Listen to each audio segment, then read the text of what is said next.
بسم اللہ الرحمن الرحیم. میرا نام ظفر اللہ خان ہے.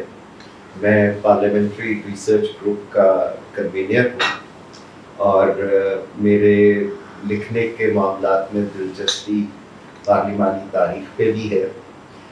مجھے پارلیمان کے امور سے دلچسپی ہے اور مجھے Pakistan institute for parliamentary services میں کام کرنے کا موقع بھی ملا. سینٹ آف پاکستان کے اوپر جب ہم بات کرتے ہیں تو ہمیں دو چیزوں کو ذہن میں رکھنا ہے کہ دنیا کے 193 ممالک میں سے صرف 28 ممالک ہیں جو وفاقی انداز میں منظم ہیں، یعنی کہ ان میں وفاقی اکائیاں ہوتی ہیں. اور ایسے ممالک میں بالعموم دو ایوانوں پہ مشتمل پارلیمنٹ ہوتی ہے. ایک قومی اسمبلی یا پیپلز چیمبر جہاں پہ عوام براہ راست اپنے نمائندے منتخب کر کے بھیجتے ہیں، اور دوسرا ایوان یا ٹیریٹوریل چیمبر جہاں پہ وفاقی اکائیوں کی نمائندگی ہوتی ہے اور اس میں ایک توازن رکھا جاتا ہے. پاکستان کی تاریخ بڑی تلخ رہی. 1971 کے واقعات کے بعد ہم نے یہ طے کیا کہ پاکستان میں بھی دو ایوانی مقررہ ہونی چاہیے، اور 1973 کے دستور میں پہلی بار سینٹ آف پاکستان کا قیام عمل میں آیا. اس وقت اس کے اراکین کی تعداد 45 تھی.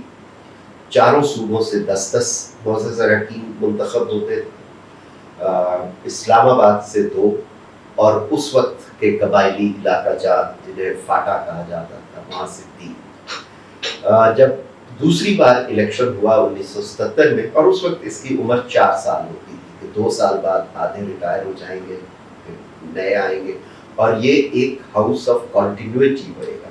قومی اسمبلی کی تو جب مدت ختم ہوتی ہے تو اس کے بعد الیکشن کا وقفہ آتا ہے، ختم ہو جاتی ہے. لیکن یہ اس میں آدھے اراکین کے آنے جانے کے نظام کا مطلب یہ تھا کہ یہ ایک تسلسل کے ساتھ پارلیمانی نگہبانی کا ادارہ موجود ہو. 1977 کے انتخابات کے بعد اس کے اراکین کی تعداد 63 ہو گئی. پھر ہم نے دیکھا 1985 میں اس کے اراکین کی تعداد 87 ہو گئی. سن 2002 میں 100 ہو گئی، اور 18ویں ترمیم میں جب 4 مخصوص نشستیں مذہبی اقلیتوں کے لیے رکھی گئی تو اس کی تعداد 104 ہو گئی. لیکن اب بڑی مزے کی بات یہ ہے کہ وہاں بھی فیملی پلاننگ ہو رہی ہے. جو سابق قبائلی علاقہ جات کی 8 نشستیں تھیں، ان میں سے 4 کا اختتام اس گزشتہ الیکشن میں ہو گیا، اور 4 کا اختتام جب 2024 میں الیکشنز ہوں گے تو وہ ختم ہو جائیں گی، تو سینٹ کی تعداد 96 ہو جائے گی. اس سفر میں 2-3 پہلو آئے جو اس کے انتخاب کو سمجھنے کے حوالے سے بھی اہم ہے. اس کا سنگل ٹرانسفریبل ووٹ جو صوبائی اسمبلیوں کے اراکین لیتے ہیں وہاں سے منتخب ہوتے ہیں، اور جو وفاقی دارالحکومت کے سینیٹرز ہیں ان کے لیے قومی اسمبلی کے اراکین حق رائے دہی استعمال کرتے ہیں. سنگل ٹرانسفریبل ووٹ کا مطلب یہ ہوتا ہے کہ ایک خاص بینچ مارک طے کیا جاتا ہے، جو عبور کر لیتا ہے وہ منتخب ہو جاتا ہے، اور کوئی ووٹ ضائع نہیں ہوتا بلکہ کسی دوسرے امیدوار کو ٹرانسفر ہو جاتا ہے. لیکن جب 85 میں یہاں پہ 5 نشستیں علماء کرام اور ٹیکنوکریٹس کے لیے رکھی گئی تو اس سے ایک ڈسٹورشن آئی. یہاں یہ بھی وضاحت ضروری ہے کہ 1973 کی، 75 کی، 77 کی سینٹ میں ٹیکنوکریٹ بھی تھے، علماء کرام بھی تھے، جو شاہ محمد نورانی صاحب ممبر تھے اس زمانے میں، خواتین بھی تھیں. تو لہٰذا جب یہ مخصوص نشستیں رکھنے کا نظام آیا تو اس سے یہ ہوا کہ جو صوبے کی سب سے بڑی پارٹی ہے آدھی نشستیں وہ لے لیتی ہے، اور جو صوبے کی دوسری بڑی پارٹی ہے وہ لے لیتی ہے، یا اچھے سیاسی اتحاد لے لیتے ہیں.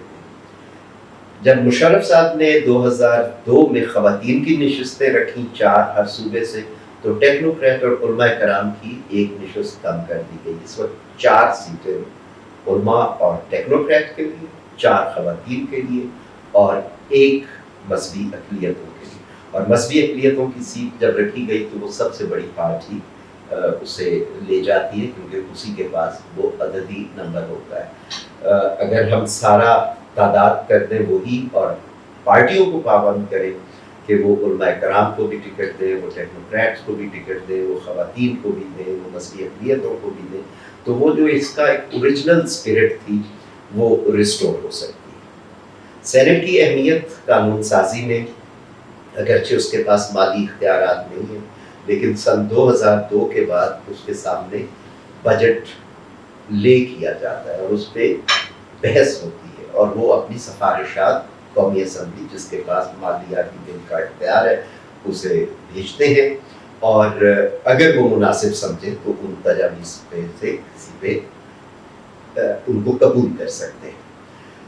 ہمارے ہاں بہت سارے لوگوں کو غلط فہمی ہے کہ سینٹ محض ایک دوسرا ادارہ ہے۔ سینٹ دو تین طرح کے ہوتے ہیں، مثلا ہاؤس آف لارڈس کو دیکھیں تو وہ بزرگوں کا ایک کلب ہے جس میں ہر شعبے میں مہارت رکھنے والے لوگ بیٹھتے ہیں اور اپنی رائے دیتے ہیں، صاحب الفکر ہوتے ہیں، وہ اپنے شعبے کے ماہر ہوتے ہیں، وہ رائے دیتے ہیں۔ لیکن وہ برطانیہ کے اندر ویلز، اسکاٹ لینڈ یا آئرلینڈ کی نمائندگی نہیں کرتے، وہ کسی بھی علاقے سے ہو سکتے ہیں۔ یہی حال راجیہ سبھا کا ہندوستان کا، ہر ریاست سے مختلف نمبر میں آتے ہیں، اور وہاں صدر کو بھی اختیار ہے کہ کچھ فنکاروں کو، اسکالرس کو نامینیٹ کر سکتے ہیں کہ وہ اس کے ممبر بنیں۔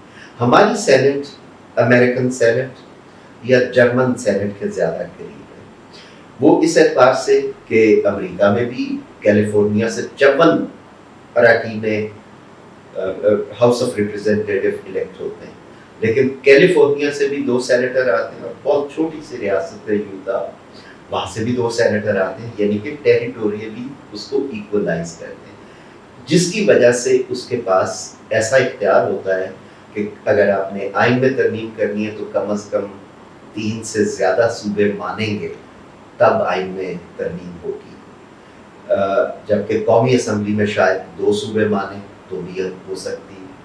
تو یہ ایک طرح کا بند باندھا جاتا ہے کہ صوبائی خود مختاری، صوبوں کے حقوق کے حوالے سے تحفظ کیا جا سکتا ہے۔